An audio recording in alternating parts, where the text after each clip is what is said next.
नमस्कार, good morning दोस्तों। आज अपन पढ़ने जा रहे हैं कक्षा 12 का बुक है अपनी जो कृषि विज्ञान की, उसका चैप्टर नंबर 8 और जिस टॉपिक का नाम है पादप प्रवर्धन या प्लांट प्रोपोगेशन के नाम से। दोस्तों, पादप प्रवर्धन किसे कहते हैं, प्रवर्धन की कौन कौन सी विधियां हैं, प्रवर्धन कितनी प्रकार का होता है या प्रोपोगेशन कितनी प्रकार का होता है, इन सब चीजों के बारे में अपन पढ़ने जा रहे हैं। इसके साथ साथ में पादप प्रवर्धन क्यों जरूरी है तथा इसकी विधियां कौन कौन सी हैं। तो दोस्तों, पहला है इसमें देखिए प्रवर्धन की परिभाषा। देखिए डेफिनेशन क्या होगी, मतलब पौधों का गुणन करना या पौधों की संख्या में सतत वृद्धि या बढ़ोतरी करना पादप प्रवर्धन कहलाता है। मतलब मल्टीप्लीकेशन ऑफ द प्लांट, पौधों की संख्या का वृद्धि करना या गुणन करना क्या कहलाता है, पादप प्रवर्धन कहलाता है। पादप प्रवर्धन दोस्तों मुख्य रूप से दो प्रकार का होता है। एक होता है आपका सेक्सुअल प्रोपोगेशन और दूसरा होता है एसेक्सुअल प्रोपोगेशन।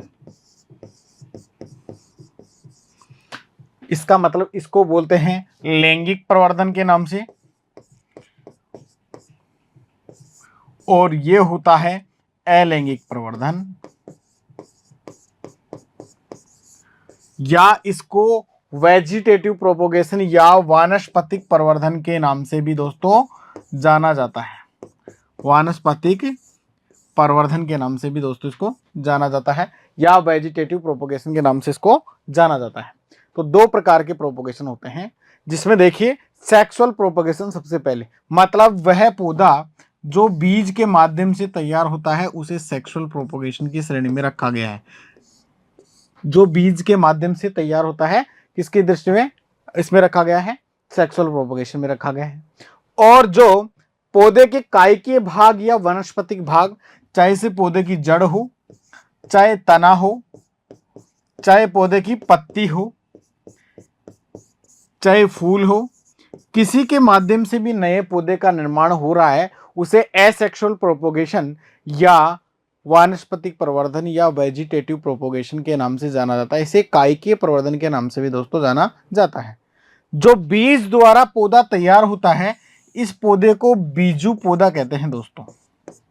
बीज के द्वारा तैयार पौधे को बीजू पौधा कहते हैं। मतलब नर और मादा के निषेचन के पश्चात जब फल बनता है, फल से क्या बनते हैं दोस्तों, बीज बनते हैं। तो उसे जो पौधा नया तैयार होता है बीज से, उसे सेक्सुअल प्रोपोगेशन या लैंगिक प्रवर्धन के नाम से जाना जाता है। आगे अपन बात करते हैं कि ये होता क्या है। तो बीज द्वारा प्रवर्धन की जहां तक बात करें अपन, तो इस प्रकार से अपन बीजों को भूमि के अंदर लगाते हैं और लगाने के पश्चात इस प्रकार से पौधे क्या हो रहे हैं, इनमें अंकुरित हो रहे हैं दोस्तों। ये क्या है, सेक्सुअल प्रोपोगेशन या लैंगिक प्रवर्धन है। ये टॉपिक आपका बहुत इंपॉर्टेंट है दोस्तों, काफी टिपिकल भी है ये समझने में थोड़ा सा, लेकिन आप अगर ध्यान लगा के समझेंगे तो बहुत अच्छे से आपके समझ में आएगा। एक बार समझ में आने के बाद आप कभी भी नहीं भूलेंगे इस टॉपिक को। तो देखिए आगे इसके लाभ क्या क्या हैं। जो सेक्सुअल प्रोपोगेशन या बीज द्वारा पौधे तैयार कर रहे हैं अपन, उसके लाभ क्या क्या हैं। तो पहला लाभ क्या है दोस्तों, कम खर्च व आसानी से पौधे तैयार हो जाते हैं। मतलब पहला ये है कि बीज के अंदर खर्चा कम आता है। बीज को एक बार भूमि में आपने लगाया और लगाने के बाद पौधा क्या तैयार हो जाता है, मतलब आसानी से, किसी प्रकार की एक्स्ट्रा तकनीकी ज्ञान की इसमें आवश्यकता नहीं पड़ती।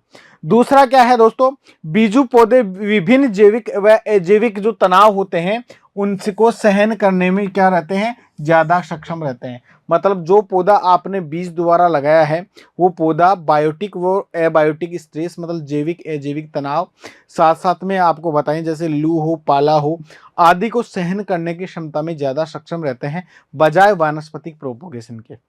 तीसरी बात करें तो प्रसारण की, ये बहुत सबसे सरल विधि है तथा इसमें पौधे जो तैयार होते हैं वो दीर्घ आयु वाले पौधे तैयार होते हैं। मतलब बिल्कुल सिंपल विधि है, आसानी से बीज को आप में से कोई भी बो सकता है। साथ साथ में क्या है, दीर्घ आयु वाले पौधे हैं। मतलब ये वानस्पतिक प्रवर्धन के तौर पे इस जो बीज द्वारा अपन पौधे लगाते हैं उन पौधों की उम्र क्या होती है, ज्यादा होती है दोस्तों। बात करें आगे, प्रजनन कार्य या किस्म सुधार बीज द्वारा किया जा सकता है। कैसे, जैसे आपने एक पौधा लगाया बीज उसका, उसमें कुछ मात्रक पौधे के गुण आ सकते हैं, कुछ एनवायरमेंटल कंडीशन के कारण या वातावरण कंडीशन के कारण चेंज हो सकते हैं, तो इसमें नई वैरायटी बनने की दोस्तों संभावना रहती है। जबकि वानस्पतिक प्रवर्धन में नई वैरायटी बनने की किसी प्रकार की कोई समस्या मतलब किसी प्रकार का कोई समाधान नहीं रहता है। आगे अपन बात करते हैं, कुछ फलदार वृक्षों में बहुगुणता पाई जाती है। ये बहुगुणता क्या होती है? पॉलीएम्ब्रिक, मतलब एक ही बीज में बहुत सारे क्या पाए जाते हैं? भ्रूण पाए जाते हैं। तो उसे 2 या 3 पौधे क्या हो जाते हैं? एक पौधे से तैयार हो जाते हैं। जैसा कि नींबू और जामुन, काफी बार मतलब टेस्ट में आया हुआ क्वेश्चन है ये, आपके काफी कंपटीशन एग्जाम में पूछा गया क्वेश्चन है कि नींबू और जामुन में क्या पाया जाता है? बहुगुणता पाई जाती है। मतलब या क्वेश्चन इस प्रकार से पूछ सकता है, निम्नलिखित फलों में बहुगुणता किस फल में पाई जाती है? तो नींबू और जामुन इसके आंसर है। इस कारण से क्या होता है? बीजू पौधे मातृ पौधे के समान गुणों वाले होते हैं तथा कुछ पौधों में वानस्पतिक प्रसारण नहीं होता या आर्थिक दृष्टि से उपयुक्त नहीं होते, जैसे पपीता, फालसा और मैंगोस्टीन। मतलब इसका कहने का यह है कि कुछ पौधे ऐसे होते हैं जिनका प्रवर्धन वानस्पतिक विधियों से नहीं किया जा सकता, केवल उन पौधों का प्रवर्धन बीज के माध्यम से ही किया जा सकता है। उनके उदाहरण देखिए, पपीता है, फालसा है और मैंगोस्टीन है। इनका केवल और केवल एक कागजी जो नींबू होता है, कागजी नींबू, इनका प्रवर्धन केवल और केवल बीज के माध्यम से तैयार किया जा सकता है दोस्तों। अन्य किसी वानस्पतिक विधि के माध्यम से इनका प्रवर्धन या प्रसारण नहीं किया जा सकता है। तो इस प्रकार से ये थे क्या?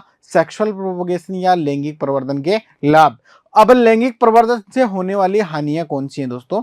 इनसे होने वाली हानियां देखो, इन पौधों में मातृ वृक्ष के समान गुण नहीं होते, अर्थात ट्रू टू टाइप पौधे प्राप्त नहीं होते।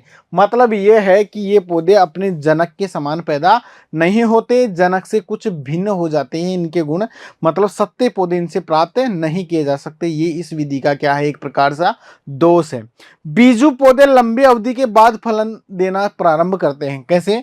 इनमें क्या, जैसे बीजू पौधे को आपने देसी आम को लगाया, तो वो क्या देता है आपको? काफी लंबे समय से, मतलब 10 वर्ष तक भी फल देना स्टार्ट कर सकता है। वो 8 से 10 वर्ष बाद में फल देना स्टार्ट देगा।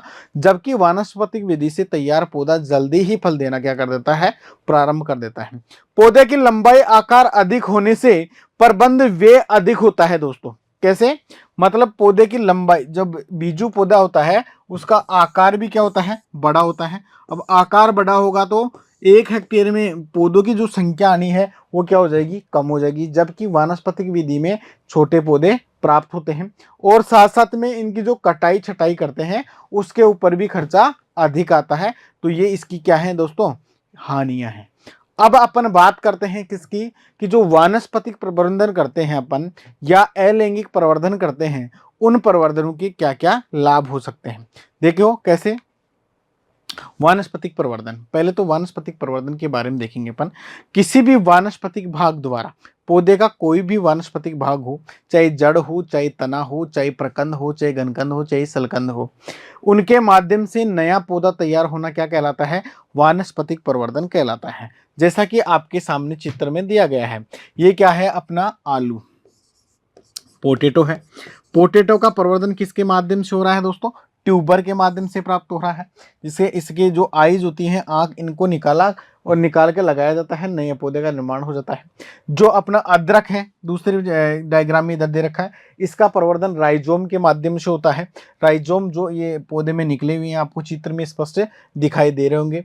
साथ साथ में जो स्वीट पोटैटो है, शकरकंद है, शकरकंद का प्रवर्धन किसके माध्यम से हो रहा है? रूट या जड़ के माध्यम से हो रहा है। जो प्याज है, इसका बल्ब के माध्यम से प्रवर्धन हो रहा है। कुछ ऐसे जैसे स्ट्रॉबेरी है तो उसका रनर्स के माध्यम से प्रवर्धन हो रहा है।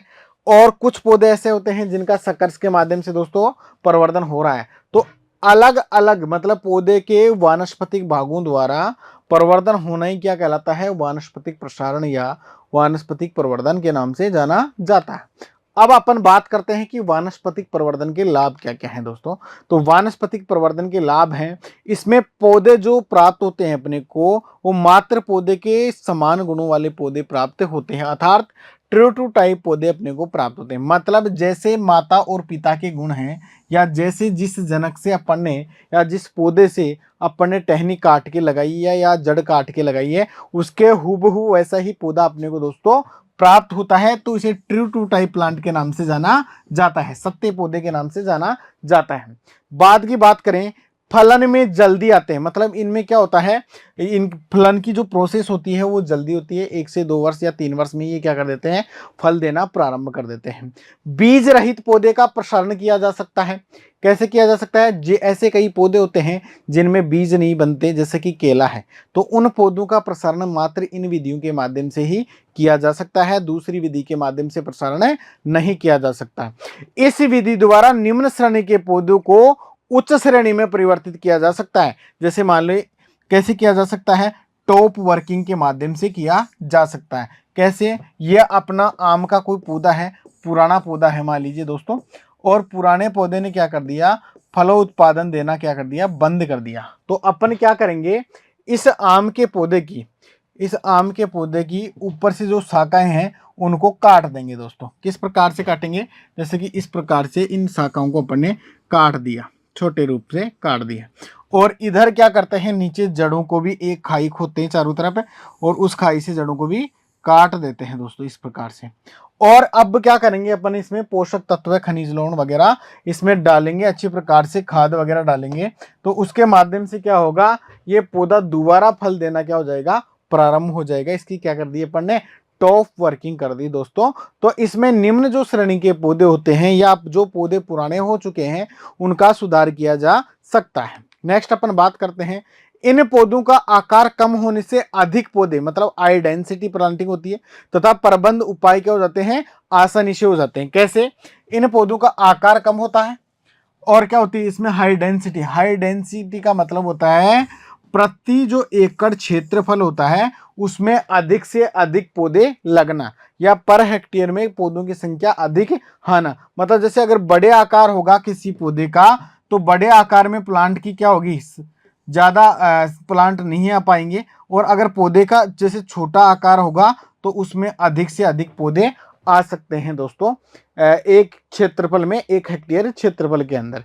तथा साथ साथ में जो प्रबंध संबंधित उपाय, मतलब इनका मैनेजमेंट करना, चाहे सदाई, निराई, गुड़ाई आदि क्या करना रहता है, सरल रहता है। तो इस विधि के ये क्या थे दोस्तों, लाभ थे। आगे देखते हैं अपन इसकी हानियां। ये बीजू पौधे की तुलना में कम आयु वाले होते हैं। मतलब क्या होता है, जो बीज द्वारा अपन ने पौधा तैयार किया था वो पौधा तो क्या अधिक आयु वाला पौधा प्राप्त होगा अपने को, उसकी उम्र क्या रहेगी दोस्तों, ज्यादा रहेगी, जबकि इन पौधों की उम्र क्या रहती है, कम रहती है। आगे देखिए, प्रजनन द्वारा फसल व किस्म सुधार संभव नहीं है। देखिए दोस्तों, आप बीज के माध्यम से ही नई किस्में पैदा कर सकते हैं। जो वानस्पतिक विधियां हैं या ब्रीडिंग है, इनके माध्यम से आप इनकी नई किस्मों की पैदावार संभव नहीं है, नई किस्में आप नहीं बना सकते। जैविक व अजैविक तनाव सहन करने की इनकी क्षमता क्या होती है, कम होती है बीजू पौधे की तुलना में। ये पाला, सर्दी, लू आदि मतलब ये सहन नहीं कर पाते हैं पौधे, जबकि बीजू पौधे की स्ट्रेस सहन करने की क्षमता क्या होती है दोस्तों, अधिक होती है। एक तरीके से आप मान लीजिए कि ये देसी पौधा है और वो क्या है, एक प्रकार से संकर पौधे हैं। मतलब बीजू पौधे जो होते हैं वो देसी टाइप के हो गए, और जो मतलब ये जो वानस्पतिक विधियों के माध्यम से अपन पौधे तैयार कर रहे हैं वो क्या हो गए दोस्तों, संकर पौधे हो गए। आगे अपन बात करते हैं वानस्पतिक प्रसारण के प्रकार, जो वेजिटेटिव पोर्शन थे उसके प्रकार। देखिए भाई, बीज वाला जो पौधा है वो तो सिर्फ एक ही प्रकार है उसका, तो कि बीज के माध्यम से जो पौधा लगा दिया उसे क्या कह दिया, बीजू पौधे की श्रेणी में रख दिया दोस्तों। लेकिन वानस्पतिक प्रसारण के जो ऑपरेशन मेथड्स हैं वो अलग अलग प्रकार के हैं दोस्तों। जैसे आप कलम या कटिंग के माध्यम से प्रोपोगेशन कर सकते हैं, इसमें अलग अलग प्रकार के हैं कलम या कटिंग के अंदर भी। पहली विधि देखो कौन सी, अपनी वानस्पतिक प्रसारण के प्रकार। अब वानस्पतिक प्रसारण के प्रकार अलग अलग हैं, जैसा कि मैं आपको बताऊं, कलम के माध्यम से आप पौधा तैयार कर सकते हैं, जिसे कटिंग के नाम से दोस्तों जाना जाता है। दूसरा क्या है, बडिंग या कलिकाइन के माध्यम से आप पौधा तैयार कर सकते हैं। तीसरा, ग्राफ्टिंग या उपरोपण के माध्यम से तैयार कर सकते हैं। उत्तक संवर्धन के माध्यम से आप पौधा तैयार कर सकते हैं।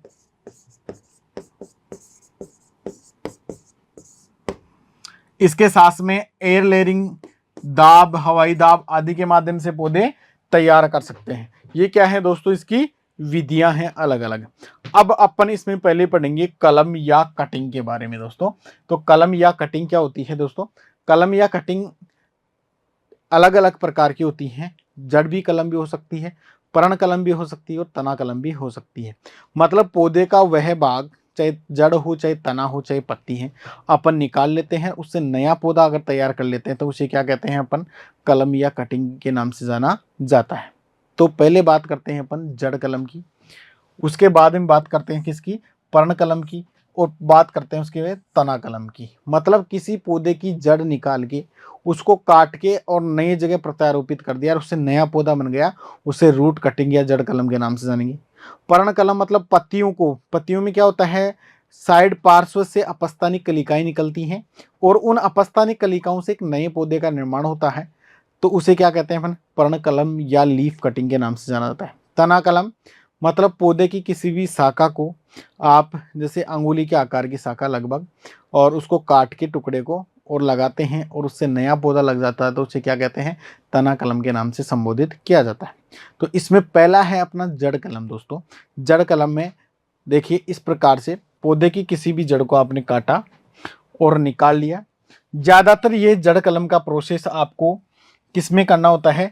सेब, आड़ू, लीची और अमरूद में करना होता है। सेब, आड़ू और लीची तथा अमरूद में किया जा सकता है। इसमें सबसे पहले क्या करेंगे अपन?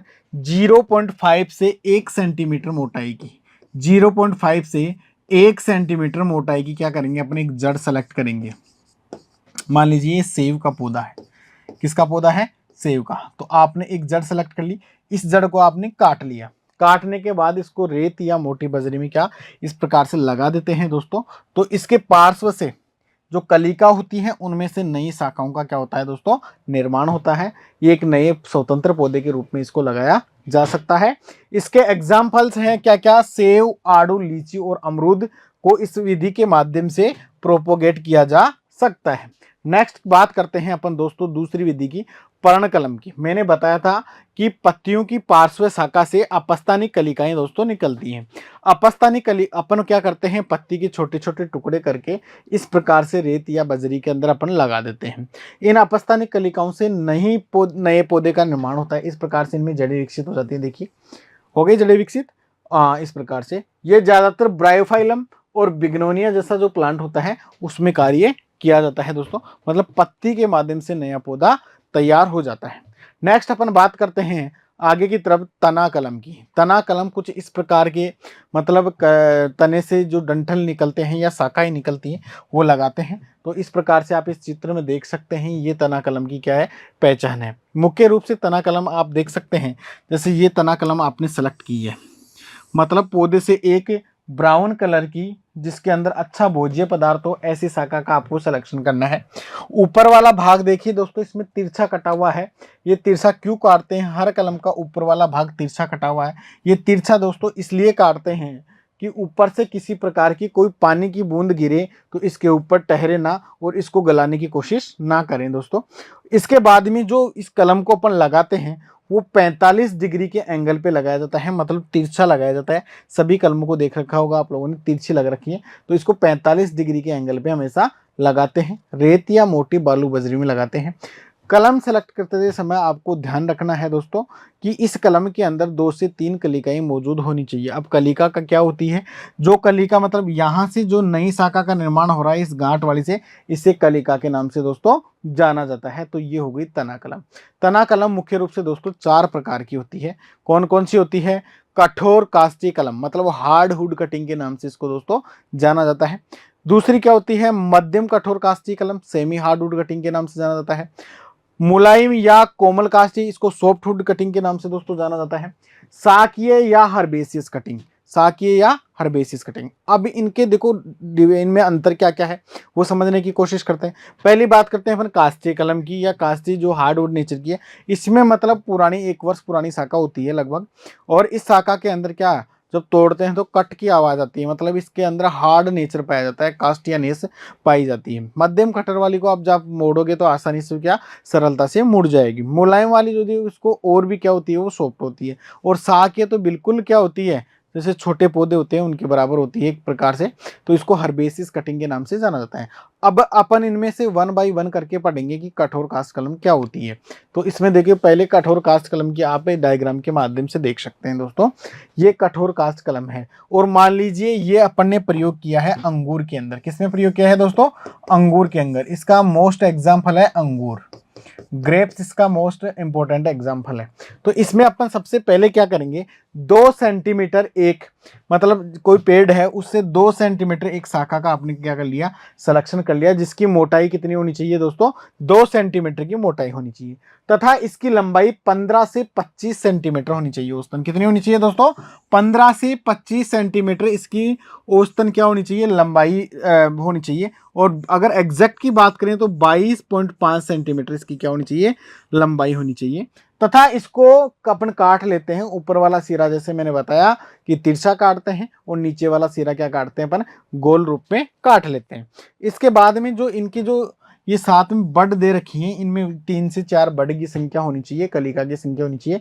इनसे नई शाखाओं का निर्माण होता है दोस्तों। नई शाखाओं का निर्माण क्यों होता है?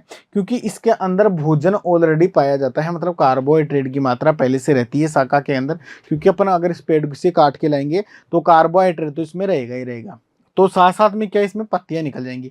तो पत्तियां निकलेंगी तो पत्तियां प्रकाश संश्लेषण की क्रिया करना प्रारंभ करेंगी, तो इसको खनिज लवण और जल की आवश्यकता बिल्कुल रहेगी। तो उसके नीचे नीचे जड़ें होना जरूरी है। तो आप क्या देखेंगे, 40 से 45 दिन के अंदर इन पौधों में पूर्ण रूप से क्या जड़ें विकसित हो जाती हैं, तथा 60 से 70 दिन पर ये लगाने लायक हो जाती हैं। तो इस प्रकार से आप अंगूर में जो बेल होती है उसकी छोटी छोटी कटिंग, जिसकी लंबाई 22.5 सेंटीमीटर लगभग और मोटाई 2 सेंटीमीटर औसतन, इसमें काट के आप लगा सकते हैं दोस्तों। तो ये हो गया आपके कठोर काष्ठ कलम।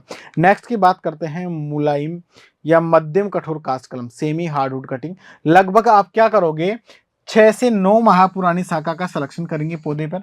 और कौन से पौधे, या तो आप अंगनार ले सकते हैं, या अंजीर ले सकते हैं, या लेमन, नाशपाती आदि पौधों में किया जा सकता है। और इस प्रकार की आप कटिंग काट लेंगे और उनको अच्छी प्रकार से प्रत्यारोपित कर देंगे। इनकी लंबाई वही क्या आपको 15 से 25 सेंटीमीटर के आसपास रखनी है दोस्तों। नेक्स्ट बात करते हैं अपन आगे की तरफ, मुलायम या कोमल काष्ठ कलम। जो पौधे आसानी से मुड़ जाते हैं, जिनकी मुलायम जो नई प्रव वाली वर्दी वाले होती हैं, मतलब लगभग 6 माह पुरानी शाखाएं होती हैं, ज़्यादा न हार्ड होती हैं, न ज़्यादा कठोर होती हैं, न ज़्यादा मुलायम होती हैं, मान लीजिए। तो ऐसी शाखाओं का आप क्या करना है, सिलेक्शन करना है। स्केटियर नामक यंत्र की सहायता से कलम को आपको काट लेना है। लगभग 5 से 10 सेंटीमीटर इनकी क्या होती है दोस्तों, लंबाई लेनी पड़ेगी आपको। 5 से 10 सेंटीमीटर आपको लंबाई। ये ज़्यादातर कोलियस व चमेली जैसे पौधों को प्रवर्धन करने के लिए इस विधि का उपयोग किया जाता है। तो आप देख सकते हैं, इनके एग्जाम्पल आपको याद रखने हैं कि मुलायम कोमल काष्ठ कलम या सॉफ्ट हार्डवुड कटिंग के माध्यम से किसका प्रवर्धन किया जा सकता है। तो सॉफ्टवुड के माध्यम से किसका किया जा सकता है दोस्तों, चमेली का किया जा सकता है और कोलियस का किया जा सकता है। इसके बाद में बात करते हैं अपन साकी कलम की। साकी कलम बिल्कुल सॉफ्ट पौधा। साकी कलम इस प्रकार से कुछ पौधे जैसे कि आपको लेने हैं, और छोटे छोटे पौधों की ऊपर वाले इस भाग को आप काट सकते हैं और इनका प्रवर्धन किया जा सकता है। ये बिल्कुल साकी पौधे होते हैं, और ज़्यादातर इसमें देखो 7 से 15 सेंटीमीटर लगभग आपको क्या करना है, लंबाई ले सकते हैं इस कलम की। कार्नेशन, कोलियस और गुलदाउदी। कार्नेशन, कोलियस और गुलदाउदी जैसे पौधों का प्रवर्धन करने के लिए इस विधि का दोस्तों प्रयोग किया जाता है, और ये विधि काफ़ी अच्छी विधि है। तो इस प्रकार से आपने तना कलम के प्रकार पढ़े चारों में पहला था हार्डवुड, फिर सेमी हार्डवुड, फिर क्या था सॉफ्टवुड, और फिर क्या था हर्बेसियस कटिंग के नाम से इसको दोस्तों जाना जाता है। साकी कलम के नाम से इनको जाना जाता है। ये एग्जाम्पल्स आपको याद रखने हैं। आगे अपन दोस्तों बात करते हैं दाब की, मतलब इसको कहते हैं लेयरिंग के नाम से इसको संबोधित किया जाता है। अलग अलग प्रकार की दाब होती है। तो पहले तो दाब किसे कहते हैं, मतलब किसी पौधे की शाखा को बिना उसके पृथक या अलग किए ही उसमें कृत्रिम रूप से जड़ें उत्पन्न करना क्या कहलाता है, दाब या दाब कलम के नाम से जाना जाता है। दोस्तों ये अलग अलग प्रकार की होती है, जैसे कि साधारण दाब होती है, शीर्ष दाब या टिप लेयरिंग के नाम से जाना जाता है, सर्पाकार दाब या कंपाउंड लेयरिंग या मिक्स लेयरिंग के नाम से भी इसको दोस्तों जाना जाता है, ट्रेंच लेयरिंग या खाई दाब के नाम से इसको जाना जाता है। माउंट लेयरिंग या ढेरी दाब के नाम से इसको दोस्तों जाना जाता है। अलग अलग प्रकार के अपने दाब हैं, तो इसमें अपन 1 बाई 1 करके एक एक दाब के बारे में या एक एक लेयरिंग के बारे में दोस्तों पढ़ेंगे। इसके साथ साथ में एक है हवाई दाब या एयर लेयरिंग के नाम से जिसको जाना जाता है दोस्तों। तो पहला दाब है अपना साधारण दाब। साधारण दाब देखिए क्या करते हैं अपन, 9 से 12 माह पुरानी किसी भी सांकुर डाली का अपन ने क्या कर लेते हैं, चयन कर लेते हैं। किसी भी पौधे की डाली का चयन कर लेते हैं। जैसे इस पौधे में आपने एक डाली का इसका चयन कर लिया, क्या करते हैं अपन 2.5 सेंटीमीटर 2.5 सेंटीमीटर आका मतलब यहां से इसका छिलका चारों तरफ से क्या कर लेते हैं, हटा देते हैं दोस्तों। और तथा इस सिरे को अपन ने क्या कर देते हैं, पकड़ के और जमीन में दबा देते हैं इस प्रकार से। 45 दिन बाद में लगभग आप देखेंगे तो इस सिरे से क्या होंगी दोस्तों, जड़ें फूटना प्रारंभ होगी। जड़ें जब फूटकर अच्छे से फैल जाएंगी तो उसके बाद में इस शाखा को आप यहाँ से काट के और अलग नए स्वतंत्र पौधे के रूप में लगा सकते हैं। ये हो गई आपकी साधारण दाब। अब ये होता कैसे है इनमें, इस चीज को समझने की जरूरत है दोस्तों, क्योंकि मेन चीज यही है। देखिए ये मान लीजिए कोई पौधा है, ये कोई प्लांट है दोस्तों, ये प्लांट का मध्य वाला भाग है, ठीक है। और ये पौधे का बाह्य भाग या आउटर स्किन जिसको बोलते हैं, मतलब एक तरीके से ये छाल है जो दिखाई दे रही है आपको।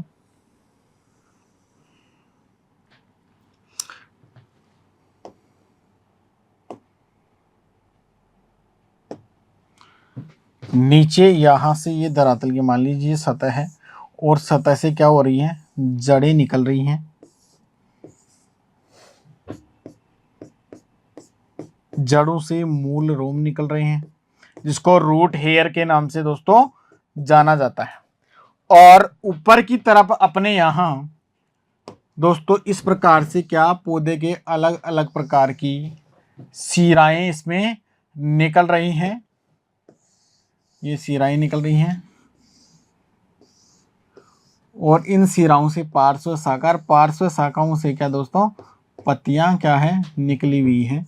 इस प्रकार से ये क्या निकली हुई है, मान लीजिए पत्तियां निकली हुई है, ठीक है जी। ये दोस्तों अपना प्लांट है कोई भी। अब देखिए इस प्लांट के अंदर क्या क्या मौजूद है। प्लांट के अंदर नीचे वाला, सबसे नीचे वाला भाग जो ये तंतुनुमा संरचना है, इसको मूल रोम के नाम से दोस्तों जाना जाता है। इसको और रूट हेयर के नाम से संबोधित किया जाता है। इसके बाद में बात आती है कौन, रूट्स आ जाती है, मतलब बात हो गई यहाँ पर जड़ की। जड़ के बाद में ये आता है दोस्तों तना। और तने के मुख्य रूप से 2 भाग होते हैं।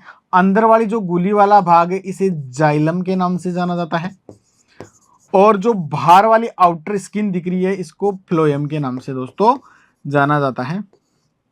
ये शाखाएं हैं जो आपको दिखा रही, शाखाओं पे क्या लगी हुई है, पत्तियां दोस्तों लगी हुई है। पत्तियों में पाया जाता है क्लोरोफिल, क्लोरोफिल पाया जाता है। अब देखो होगा क्या, रसारोहण दाब के तहत, कौन से दाब, रसारोहण असेंट ऑफ सेप, रस का आरोहण मतलब नीचे से ऊपर की ओर, जल खनिज लवण तथा पोषक तत्व अन्य ये क्या करते हैं, मूल रोम अवशोषित करते हैं, इनको चूसने का कार्य करते हैं और उपलब्ध करवाते हैं जड़ों को। जड़ें क्या करती हैं, ये जाइलम से होते हुए, कहां से होते हुए, जाइलम से होते हुए कहां तक पहुंचाती हैं, इसको पत्तियों तक पहुंचाती हैं। पत्तियां क्या करेंगी, प्रकाश संश्लेषण क्रिया के दौरान क्लोरोफिल की उपस्थिति में यहां पर कार्बोहाइड्रेट का दोस्तों निर्माण करेंगी। किसका निर्माण करेगी, कार्बोहाइड्रेट्स का निर्माण करेंगी। और कार्बोहाइड्रेट्स का निर्माण करते समय क्या करेंगी, आगे ये कार्बोहाइड्रेट अपने पास भंडारित तो रखती नहीं है और वापस फ्लोएम के माध्यम से, किसके माध्यम से, फ्लोएम मतलब पौधे की छाल के माध्यम से इसको नीचे बेचती है, कहां पर, तने में। और तना खा पी के इस भोजन को और मोटा हो जाता है। मतलब पौधे का सबसे स्ट्रॉन्ग भाग कौन सा है, तना है दोस्तों। तो तने में ये भोजन क्या हो जाता है, भंडारित हो जाता है। अब ये मान लीजिए कि किसी पौधे ने भोजन बनाया, कार्बोहाइड्रेट बनाया, और उसके वापस लाने का रास्ता, तने में भंडारित करने का रास्ता फ्लोएम है। फ्लोएम मतलब पौधे की छाल है, पौधे की क्या है दोस्तों, छाल है। अगर इस छाल को ही अपन ने यहाँ से ब्रेक कर दिया या कट कर दिया, मान लीजिए गोलाई में से यहाँ से कट कर दिया तो क्या भोजन नीचे आ पाएगा? नहीं, भोजन दोस्तों नीचे नहीं आ पाएगा। तो अपन यही करते हैं, इसमें क्या करेंगे, आपको करना क्या है, यहाँ से कट लगा देते हैं जिस भी शाखा का भोजन रोकना हो तो आगे वाले की तरफ क्या भोजन ज्यादा भंडारित हो जाता है। और अपन जब इसको मिट्टी या गोबर तथा मोश घास आदि के संपर्क में लाकर लगा देते हैं तो यहाँ पर जड़ें उत्पन्न हो जाती हैं। एयर लेयरिंग में सेम ऐसा ही होता है दोस्तों। तो उसी प्रकार से अपना जो साधारण लेयरिंग पड़ा उसी के अंदर इस पौधे की शाखा के अंदर भोजन था, यहाँ से भोजन नीचे नहीं जा पाया और यहाँ पर जड़ें उत्पन्न करने का कार्य प्रारंभ हो गया। इसको साधारण दाब के नाम से दोस्तों जाना जाता है। कुछ इस प्रकार से, जैसे सेकंड वाले प्लांट में अपने को अगर शाखा काफी लचीली है तो पास में एक स्टिक रोप के और यहाँ से 2.5 सेंटीमीटर छाल उतार देते हैं और इसको क्या जमीन में लगा देते हैं। ये साधारण दाब का चित्र हो गया। नेक्स्ट दोस्तों अपन बात करते हैं आगे की तरफ सीड्स दाब या टिप लेयरिंग। मतलब पौधे की जो शाखा है उसका अगला सिरा, उसका क्या करते हैं अपन, वो 2.5 सेंटीमीटर के अंदर से मतलब कटान लगा के छाल उतार देते हैं और फिर इसको क्या कर देते हैं अपन, मिट्टी में दबा देते हैं। थोड़े दिनों में आप देखोगे तो इसमें भी जड़ें विकसित हो जाएंगी और इसको अपन यहाँ से काट के नए पौधे के रूप में लगा सकते हैं दोस्तों, स्वतंत्र पौधे के रूप में लगा सकते हैं। ये ज्यादातर ब्लैकबेरी, चंपा और चमेली और रसबेरी के अंदर किया जाता है दोस्तों।